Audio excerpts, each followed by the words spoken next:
योगी सरकार जहां असली किसानों को राहत देना जानती है, तो वहीं फर्जी किसान बनकर लाभ ले रहे दलालों को सबक सिखाना भी जानती है। क्योंकि ऐसा ही एक मामला आज शिकोहाबाद मंडी समिति में देखने को मिला है। दरअसल गेहूं खरीद के लिए प्रदेश सरकार द्वारा शिकोहाबाद मंडी समिति में 3 क्रय केंद्र खोले गए हैं, जिन पर सरकारी गेहूं की खरीद हो रही थी। लेकिन आधा दर्जन किसान ऐसे थे जो 10-10 दिन से लाइन में लगे हुए थे और उनका गेहूं नहीं खरीदा जा रहा था। जैसे ही ये खबर शिकोहाबाद भाजपा विधायक डॉक्टर मुकेश वर्मा को पता चली, तो उन्होंने मंडी समिति पहुंचकर किसानों से बात की, उनकी दुख पीड़ा में शामिल हुए, पूरी घटना की जानकारी ली। जानकारी लेने के बाद जिलाधिकारी को समस्या से अवगत कराया।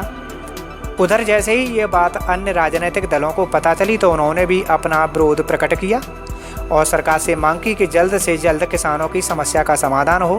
देखिए, किसी भी बात की जड़ में जाने से पहले हमें कोई निष्कर्ष नहीं निकालना चाहिए। सबसे पहले तो आप अपने दिमाग में बिठा लीजिए कि भारतीय जनता पार्टी से ज़्यादा किसान प्रेमी सरकार आज तक आज़ादी के बाद कभी नहीं आई है, ना कभी आएगी। तो किसानों के खिलाफ एफआईआर होना असंभव कार्य है।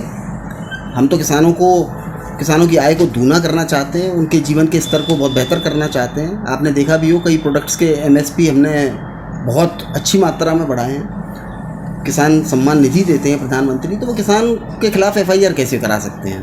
अब इस तथ्य में, जहाँ तक मेरी सूचना मुझे मिली है, इस तथ्य पर जाने पर हमें पता चलेगा कि गेहूं की बिक्री करने वो किसान भी आए जिन किसानों ने अपने खेतों में कभी गेहूं किया ही नहीं।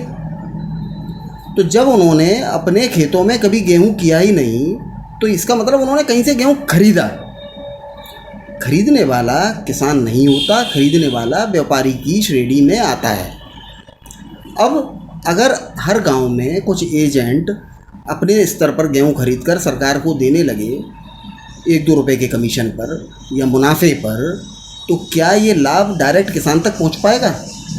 तो भारत सरकार, भारतीय जनता पार्टी की जो सरकार है उत्तर प्रदेश में और सेंट्रल में, उसका मेन उद्देश्य है बिचौलियों को ख़त्म करना। जो सरकार का लाभ है वो डायरेक्ट किसान तक पहुंचना चाहिए। केवल उसी चीज़ के तहत हमने इन तथाकथित बिचौलियों के खिलाफ एफआईआर कराई है और इनको बार बार किसान कहकर, इस पॉइंट पर, गेहूं के पॉइंट पर किसान कहकर आप नाइंसाफ़ी कर रहे हैं। जो वास्तव में मूलभूत किसान है उसके साथ ही नाइंसाफ़ी है। जो किसान गेहूं कर रहा है वो आए और अपने सरकारी सेंटरों पर गेहूं बेचे, उसी के लिए सेंटर बने हुए हैं। तो भारतीय जनता पार्टी कभी हित कर ही नहीं सकती, सोच भी नहीं सकती। समस्या को गंभीरता से लेते हुए जिलाधिकारी फिरोजाबाद द्वारा एक जांच कमेटी बनाई गई। जांच में पता चला कि जिन किसानों ने गेहूं खरीद केंद्र पर गेहूं बेचा था, उसमें 28 किसान ऐसे थे जिन्होंने अपनी खेती में गेहूं नहीं बोया था, जबकि किसी और फसल की बुवाई की थी।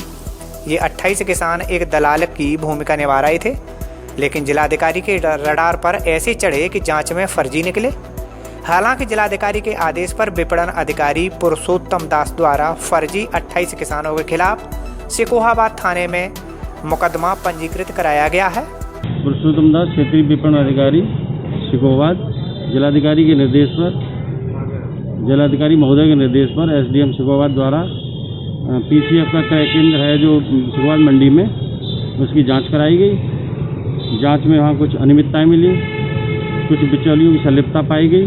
उसी जांच की रिपोर्ट के आधार पर थाना में मुकदमा पंजीकृत कराया गया है। कितने लोगों के पर मुकदमा दर्ज हुआ है? इसमें काफ़ी लोग हैं। इसमें जो मतलब लिस्ट 12 कॉलम बनाए हैं, एसडीएम में 11 कॉलम्स हैं, उनमें नाम है काफ़ी।